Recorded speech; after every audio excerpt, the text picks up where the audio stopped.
Pourquoi la justice est-elle représentée les yeux bandés, tenant une balance à deux plateaux? Faut-il, lorsqu'on rend la justice, ne voir qu'avec le regard intérieur?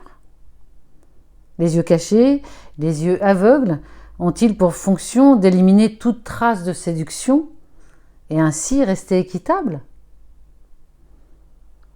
La justice ne doit pas voir afin de brider son imaginaire en restant à un niveau symbolique. Elle ne doit pas se laisser emporter dans les méandres de l'imaginaire qui rendraient sa fonction impossible. Être juste, d'ailleurs, c'est être sage. On vient vous demander des conseils. Vous avez la parole vraie à dispenser, les yeux bandés. Pendant ce temps, une foule gronde et tempête. C'est injuste ce qui m'arrive. Pourquoi moi? Qu'est-ce que j'ai fait au bon Dieu?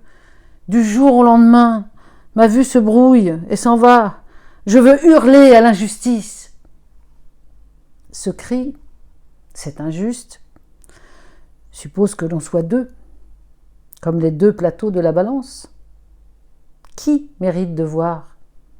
Qui mérite de ne pas voir? Qui a mérité cette injustice? Inévitablement s'insinue la question perfide. Pourquoi à moi? Quelle faute ai-je commise pour que ce soit à moi que ça arrive? Il y a comme une ombre de faute originelle qui plane là-dessus. Un sentiment diffus de culpabilité, de punition, réveille en nous l'angoisse d'une prétendue faute commise originellement, par nous ou peut-être par quelqu'un d'autre avant nous. Crier « c'est injuste » permet de donner un semblant de sens à ce qui n'en a pas. Le non-sens de la punition injuste, en se nommant, prend sens.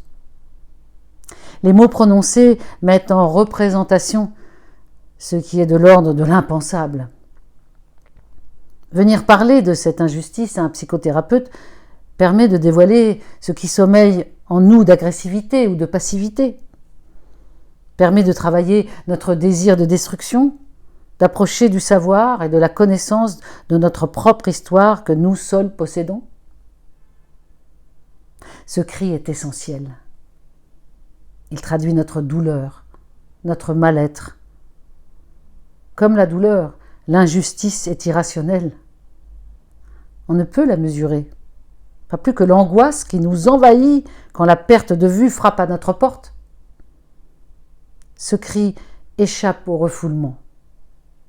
On se dégage de l'étau de la réalité et l'on clame « Il doit y avoir une erreur quelque part. C'est injuste !» Oui, dans l'absolu, le mal est injuste.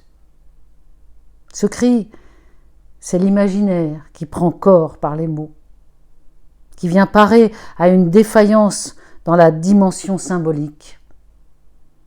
Ainsi, un défaut, une défaillance, un déficit physique va se traduire au niveau symbolique par l'émergence d'un élément imaginaire, d'une injustice. Pourquoi moi et pas lui? D'un fantasme de faute et de culpabilité. Crier à l'oreille de l'autre est bon. Parler à un thérapeute permet d'élaborer ses angoisses et de trouver sa place. Crier est justice. Et c'est la condition pour ouvrir le chantier de la reconstruction.